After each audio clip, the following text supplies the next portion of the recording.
Hello friends, welcome back to my YouTube channel novels की library realistic. और आप देख रहे हैं दिल की धड़कन हो तुम। पिछले पार्ट में आपने सुना था कि डॉक्टर रमीज माहम को बहाने से हॉस्पिटल बुला लेते हैं, उसके साथ ज़बरदस्ती करने की कोशिश करते हैं। इतने में दरियान हॉस्पिटल पहुंच जाता है और वो डॉक्टर रमीज को खूब मारता है। और दूसरी तरफ इन तीनों की रुखसती हो जाती है। अब उससे आगे फसलें जो काटी जाए उगती नहीं है, बेटियां जो ब्याही जाए मुड़ती नहीं है। तीनों बेटियां चली गई थीं अपने पिया के देश, अपना सब कुछ छोड़कर। ये लम्हा बहुत तकलीफदा होता है जब एक लड़की को अपना सब कुछ छोड़कर जाना होता है। एक नई दुनिया, नए घर, नए लोगों में अपने को महरम के रंग में रंगना। आज का हुआ सारा वाक़या दरियान ने मुस्तफ़ा साहब और इब्राहिम साहब के गोश नशीन किया था, जिसको सुनने के बाद दरियान की निकाह की पेशकश दुरुस्त लगी थी तो उन्होंने दरियान और माहम के निकाह के लिए हामी भरी थी। लेकिन दरियान को रुखसती की जल्दी पड़ी थी, इसलिए बाकी सबके वलीमे के साथ इन दोनों की रुखसती और वलीमा हो जाना था। सादिया बेगम और दानिया बेगम ने अपने बेटों और बेटियों की शादी पर बरसों सजाए सारे ख्वाब अरमान पूरे किए थे। सादिया बेगम अभी ही इशाल और परी अपने अपने कमरे में छोड़ गई थीं। इशाल का दिल था जो कि सीना चीरकर बाहर निकलने को था। एक पल में वो नाजुक लड़की उस शख्स को भैया से सैया बना चुकी थी, अब उस शख्स की बीवी के रुतबे पर फाइज थी। इशाल सोचों में गुम थी कि कमरे का दरवाज़ा खुलने की आवाज़ गूंजी थी। अलियान के कमरे में दाखिल होने पर इशाल ने अपना गला तर किया था। दिल की धड़कन थी कि मज़ीद बढ़ गई थी, इतने के कानों में सुनाई दे रही थी। अलियान अपने कदम बेड की तरफ बढ़ा रहा था कि इशाल के सामने जा बैठा। चेहरे पर से अपने नाम का घूंघट उठाया था। माशाल्लाह, अलियान के लबों से अदा हुआ था। अलियान ने झुक कर इशाल के माथे पर अपनी मोहब्बत की पहली मेहर साबित की थी। अलियान के पहले लम्स में इतनी शिद्दत थी कि इशाल कांप के रह गई थी। अभी तक इशाल ने नज़र उठाकर अलियान को नहीं देखा था, बल्कि मलका लग रही हो, मेरे दिल की मलका, अलियान एक जज्ब के आलम में बोला था। इशाल ने अभी तक नज़र उठाकर सामने बैठे अपने मिजाजी खुदा को ना देखा था, जिसकी आंखें मोहब्बत के खुमार में डूबी हुई थीं। अलियान ने इशाल का हाथ थामा था और उसमें खूबसूरत सी डायमंड की ब्रेसलेट पहनाई थी। इशाल, तुम्हें पता है, बचपन से ही तुम मेरी पसंद रही हो, मेरी मोहब्बत रही हो।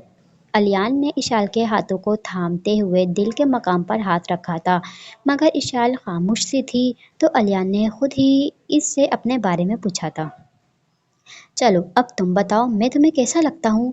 ईशु ने एक बार पलकों की झालक उठाकर सामने अली को देखा था, जिसकी आंखों में इसके लिए साफ जज्बात दिखाई दे रहे थे। आपको पता है, मैंने हमेशा आपको अहमद भाई की तरह अपना भाई ही समझा है, आपकी इज्जत की है, एहतराम किया है अली भैयू। ईशान ने बड़ी मासूमियत से अलियान के शिद्दत भरे जज्बात का सत्यानाश किया था। इसके दिल के अरमान समंदर में बहे थे। मूर्ख लिखेंगे कि ऐसी लड़की भी थी जो अपने शोहर को शादी के पहली रात ही अपना भाई बोली थी। या खुदाया, मुझे सब्र दे, मेरे जज्बातों का और इम्तिहान मत ले। अलियान ने ऊपर छत की तरफ देखते हुए हल्की आवाज में बड़बड़ाया था। लड़की, तुम्हें इस बार अच्छे से सजा मिलेगी, एक बार पे समझ नहीं आती ना कि मुझे भाई मत बोलना। हमारा निकाह क्यों खराब करती हो? मगर कोई नहीं, अब दोबारा जुर्रत नहीं करोगी। अलियान मायने खलीज से कहता इशाल के लबों पर झुकता इसकी सांसें रोक गया था। इशाल जी जान से कांपी थी, उसको अपना सांस रुकता हुआ महसूस हुआ था। अलियान के सीने पर हाथ रखती मजामत कर रही थी, मगर अली ने इसके दोनों हाथों को मजबूती से थाम लिए थे और फिर खुद को कुछ देर सैराब करने के बाद आहिस्ता से इसके नाजुक लबों को राहत बख्शी थी। अलियान के छोड़ते ही इशाल लंबे लंबे सांस लेने लगी थी कि चेहरा खून झलकाने की हद तक सुर्ख हो चुका था। अलियान ने इशाल का चेहरा लाल गुलाब की मानिंद चमकता देखा था, जो कि उसकी छोटी सी सजा पर कांप उठी थी। मगर अलियान आज अपने जज्बात पर काबू पाने के मूड में नहीं था। आखिर को इतने सालों का सब्र थी सामने बैठी नाजुक लड़की, इसलिए बिना वक्त ज़ाया किए कमरे की लाइट ऑफ करते दोबारा झुका था। इशाल ने खुद को अलियान के सुपुर्द कर दिया था। खिड़की से आती चांद की रोशनी में दोनों ने एक दूसरे को मुकम्मल किया था। رات کے سائے گھیرے ہوئے تھے۔ رات کی تاریکی میں سیاہ کردار کے لوگ سیاہ کام انجام دیتے ہیں۔ آج بھی ایسا ہی ہوا تھا۔ ایک شخص کو کئی لڑکیوں کی ریڈ لائٹ ایریا میں بیچنے آیا۔ ساری لڑکیاں ڈرگس کے زیر اثر بے ہوش تھیں۔ پیسوں کی لالچ میں جانے کتنی عزت دار گھرانوں کو داغدار کرنے والا تھا وہ شخص۔ محبت کے نام پر لڑکیوں کی عزتیں لوٹتا اور پھر ان معصوموں کی نازیبا ویڈیو بنا کر ان کے گھر والوں کو بلیک میل کر کے پیسے ایٹھتا۔ کیونکہ ہر شریف انسان کو اپنی عزت پیاری ہوتی ہے۔ ماں باپ تو اپنی بیٹیوں کو نامحرم کے ساتھ دیکھ کر ہی مر جاتے ہیں اور واپس قبول کرنے سے انکار کر دیتے ہیں۔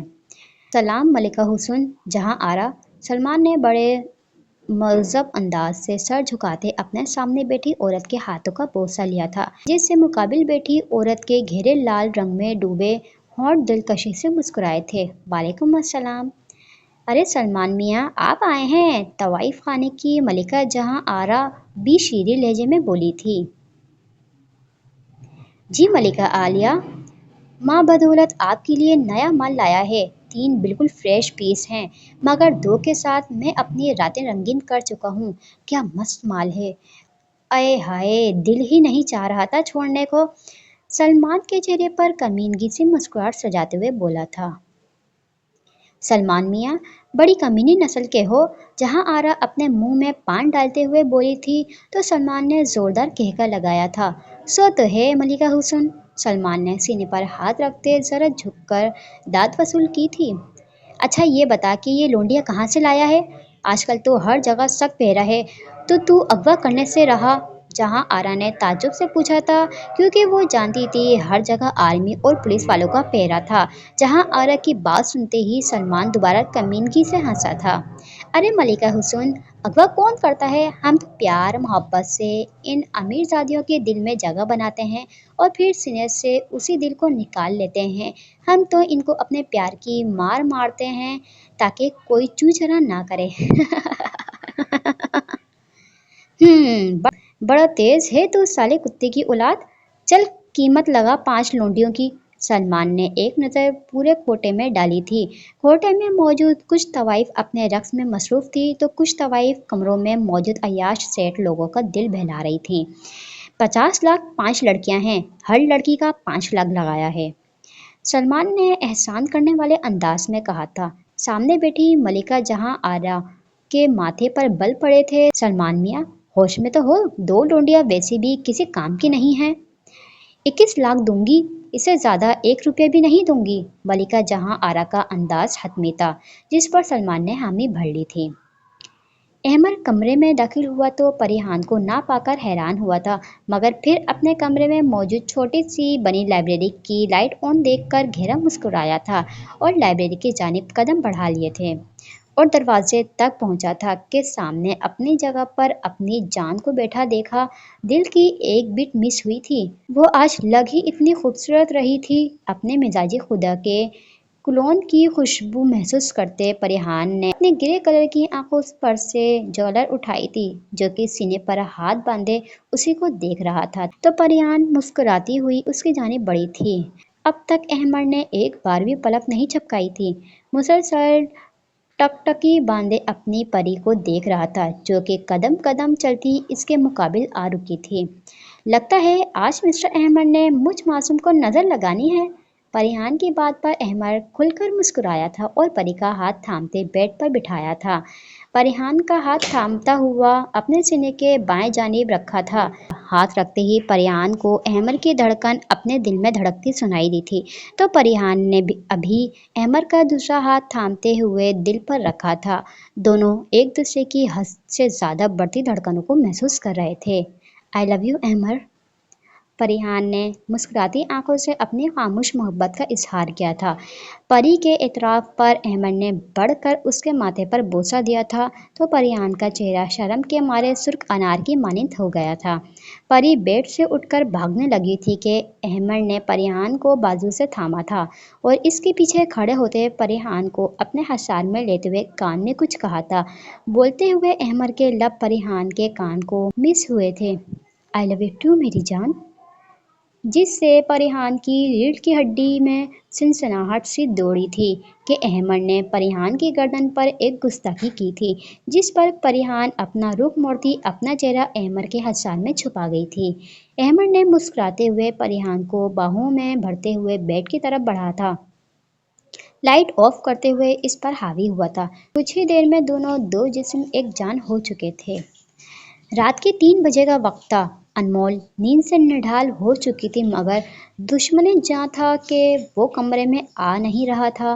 رسموں کے بعد دانیہ بیگم انمول کو کمرے میں بیڈ پر بٹھاتے ہوئے بول کر گئی تھیں کہ اذلان کو ابھی بھیجتی ہوں، آپ سونا مت۔ مگر 12 سے اب 3 بج چکے تھے۔ انمول کو اپنی کمر ٹوٹتی ہوئی محسوس ہو رہی تھی، اس لیے اس نے اب لیٹنے کا فیصلہ کیا تھا کہ کسی نے دروازے کی ناپ کو گھمایا تھا اور اندر داخل ہوا تھا۔ اس کو دیکھ کر انمول نے سکھ کا سانس لیا تھا اور بیڈ پر سے اٹھتی اس کے سامنے کھڑی ہوئی تھی۔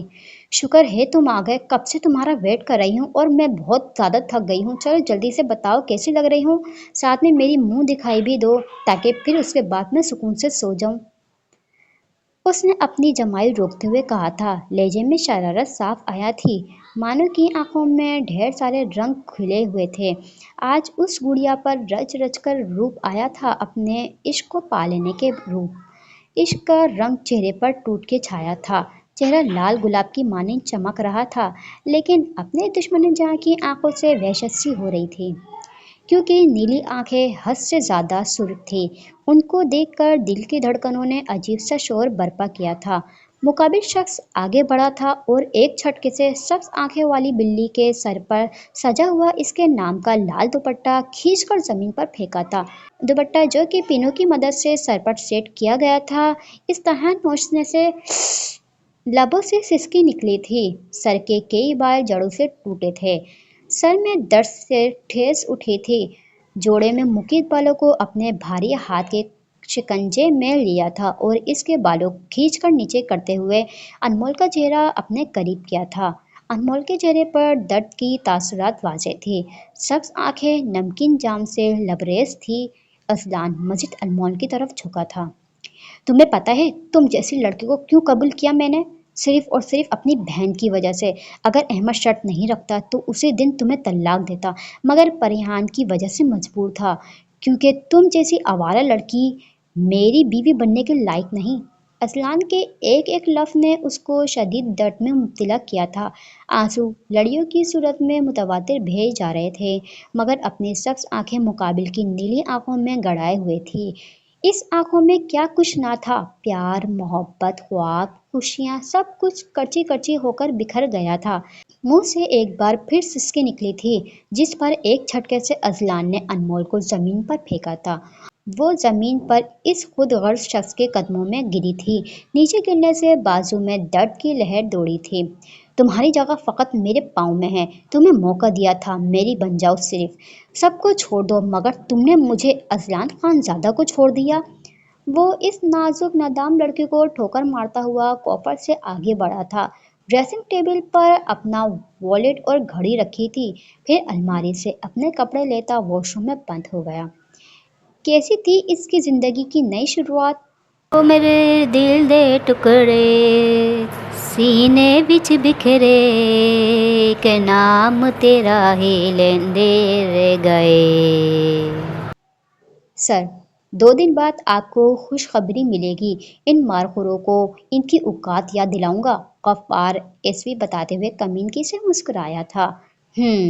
غفار، یہ ڈاکٹر امیز کہاں غائب ہے، پتہ کرو اس کا، ہمیں باڈی پارٹس کی ضرورت ہے، ایسوی نے حرام مشروبات گلے میں انڈیلتے ہوئے کہا تھا۔ اوکے سر، آپ کا کام ہو جائے گا۔ کافی وقت گزر چکا تھا۔ جب وہ فریش ہو کر واپس کمرے میں آیا تو انمول کو اسی حال میں زمین پر بیٹھا ہوا دیکھ اس سنگ دل کے ماتھے پر بل پڑے تھے۔ اس معصوم نے اپنے منہ سے ایک لفظ ادا تک نہ کیا تھا، زبان خاموش تھی، مگر آنکھوں سے درد کے آنسو بہہ رہے تھے۔ او میڈم، اٹھو اور اپنا یہ رونا دھونا بند کرو، مجھے سونا ہے۔ अजलान खौफ से बोला था। अनमोल ने आंखें उठाकर सामने देखा, जहां अजलान इसकी सुर्ख आंखों को देखते कुछ पल साकित हुआ था, मगर फौरन ही अपनी आंखों का जाविया बदला था। कुछ था जिससे अजलान अनमोल की आंखों में देखने से कतरा रहा था। अनमोल ने बेलचक अंदाज में अपने वजूद को घसीटा था। अलमारी से अपना सूट लेती बात की जानिब बढ़ी थी। कुछ वक्त में वो सफ़ेद रंग के सादा से फ्रॉक में वापस लौटी थी। अपनी बर्बादी का लाल सूट अलमारी में फेंका था और बेड से तकिया लेती सोफे की तरफ बढ़ी थी। सामने वो दुश्मन जान नींद की बादों में खो चुका था। वो खामोशी से सोफे पर लेट गई थी। आंखों में आंसू सूख चुके थे, खाली थी। वो सर सब शादाब आंखें, वीरान था वो खूबसूरत चेहरा। सख्त आंखों में कुछ देर पहले ढेरों ख्वाब थे, अरमान थे, हसरतें चमक रही थीं, मगर अब वो खाली थीं। नींद आंखों से कोसों दूर थी। बहुत गहरी रात थी, लेकिन हम सोए नहीं। दर्द भी बहुत था दिल में, मगर हम रोए नहीं। कोई नहीं हमारा जो पूछे हमसे भी, जाग रहे हो किस लिए और किस लिए सोई नहीं। सूरज की चमकती रोशनी से नए दिन का आगाज हुआ था। हर तरफ परिंदों के चहचहाने की आवाजें थी। तरोताजा हवा से सरसब्ज शदाब फूल दरख्त लहरा रहे थे। हर सू पर सुकून माहौल था। छोटे छोटे बच्चे रो रो कर स्कूल जा रहे थे और कुछ बच्चे खिलखिलाते स्कूल की तरफ गमजान थे। ये इस्लामाबाद के मशहूर पाक पब्लिक स्कूल का मंजर था, जहाँ सुबह सवेरे असेंबली हो रही थी। बच्चे बिल्कुल सीधे खड़े कौमी तराना पढ़ रहे थे। छोटे छोटे बच्चों के चेहरों पर नूर था, सुकून था। बच्चों के करीब ही इनके असातिज़ा खड़े थे। नए दिन का आगाज खूबसूरत सा था। पलक ही झपकी थी कि एक जोरदार धमाका हुआ था कि सब कुछ तबाह बर्बाद हो चुका था। कई पलकें वहीं साकित हुई थी, मगर कुछ पलकें दर्द की शिद्दत से लरजी थीं। एक पल को चार सौ सुकून छा गया था। कुछ ही देर में उस पर सुकून माहौल में वहशतनाक चीखें थीं। खून की नदियां बही थी, जिस्म की छितड़े हुए पड़े थे। कितनी तादाद में खून में लथपथ लाशें बिखरी थीं। बल्कि ये कहना बेहतर था, लाशों के ढेर थे। छोटे छोटे रोते खिलखिलाते बच्चों की मासूम सी आंखें बंद थी और बंद आंखों से एक ही कतरा निकला था आंसू का। होठों से सिसकियां आजाद हुई थी। आज कई माओ की झोलियां उजड़ी थीं। स्कूल के बाहर तीन साए खड़े थे, मुल्क के मारखोर खड़े थे, मगर आज इनकी हार हुई थी। जिंदगी में पहली बार इनका सर झुका था। वतन के गद्दार आज जीते थे। आज एसवी ने बाजी जीती थी। तीनों साए वापस पीछे की तरफ पलटे थे। सिर्फ कुछ मिनट पहले उनको सारी इत्तला मिली थी, मगर जिसको ये काम दिया गया था, उनकी एक लापरवाही की वजह से सब कुछ बर्बाद हुआ था। हर अमल की सजा होती है, यकीनन जिसकी गफलत थी, इसको सजा तो मिलनी थी। सुबह 12 बजे जब इशाल की आंख खुली तो खुद को अलियान के हसार में पाया। रात के सारे खूबसूरत से पल आंखों में झलके थे तो चेहरे पर शर्मिंदगी सी मुस्कुराहट फैल गई थी। खुद पर से अलियान की कसरती बाजू हटानी चाहिए, मगर उसको हिला तक नहीं पाई थी। जोर से पीछे धकेलने से गिरफ्त मजीद मजबूत हो गई थी तो ईशू ने धकेलना छोड़ दिया, क्योंकि अलियान जानबूझ के उसको तंग कर रहा था। बज़ाहिर तो इसकी आंखें बंद थी, मगर वो कब से जाग चुका था और इशाल को सिर्फ तंग करने का इरादा रखता था। अली, इशाल ने तंग होते हुए अलियान को पुकारा था। इशाल की पुकार पर अलियान के लब फैले थे। जी जान अली। अलियान इशाल की सारी मज़ामत को एक तरफ करता उस पर हावी हुआ था, जिस पर इशाल की धड़कनें मुंतशिर हुई थीं। अली प्लीज़ छोड़ें। इशाल की आंखें झुकी थीं तो अलियान के लबों पर मायने ख़ैज़ वाली मुस्कुराहट फैली थी। हाय, कौन कमबख्त इतनी खूबसूरत सी बीवी को छोड़ सकता है? भाई मैं तो छोड़ने से रहा। हाँ, अगर चिपकने को कहती तो बबल गम की तरह चिपक जाता, मगर छोड़ना इम्पॉसिबल है। अली के बेबाक अंदाज पर इशाल सुलग उठी थी। आईब्रो उचका के आंखें दिखाई थी, मगर सामने से अली ने भी तड़कपन में पीएचडी कर रखी थी। इशाल की घूरी को खाते में ना लाते हुए अलियान इशाल के लबों पर झुका था और कुछ देर उसकी सांसें अपने अंदर उड़ेलने लगा। फिर कुछ देर खुद को सैराब करने के बाद दूर हुआ था। इशाल कांपती हुई बेड से उठी, अपनी सांसें हमवार करती बाथरूम की जानिब भागी थी। पीछे अलियान का पलक शगाफ का गूंजा था। अलियान की तवज्जो इसके मोबाइल फ़ोन की जानिब हुई थी, जहां किसी नंबर से ढेरों मैसेज और कॉल्स आई थी। अलियान के चेहरे पर परेशानी नुमाया हुई थी, तो अली ने उसी नंबर पर दोबारा कॉल की, मगर नंबर बंद जा रहा था। कई कॉल करने के बाद किसी को मैसेज किया और मोबाइल फ़ोन बेड पर फेंकता अलमारी से अपने कपड़े निकालने लगा। इशाल फ्रेश होकर आई तो अलियान जल्दी से फ्रेश होने चला गया, जिसका चेहरा हर दर्जा संजीदा था।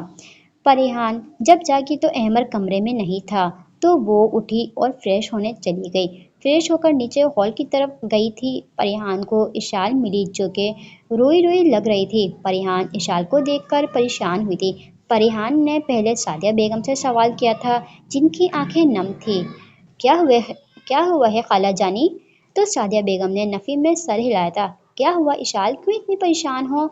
तो इशाल ने स्कूल में हुआ वाक़या मुख्तसर सा परिहान को बताया था, जिसको सुनने के बाद परिहान की आंखें भी झिलमिलाई थीं। परिहान बच्चे, इशाल को कमरे में ले जाओ, आराम करेगी तो थोड़ी रिलैक्स होगी।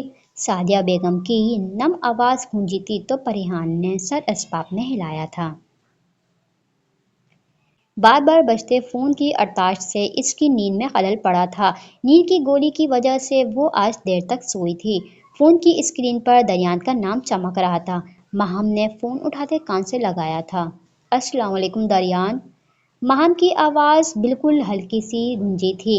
वजह कल का हुआ वाक़या, जिससे उसका गला ख़राब हुआ था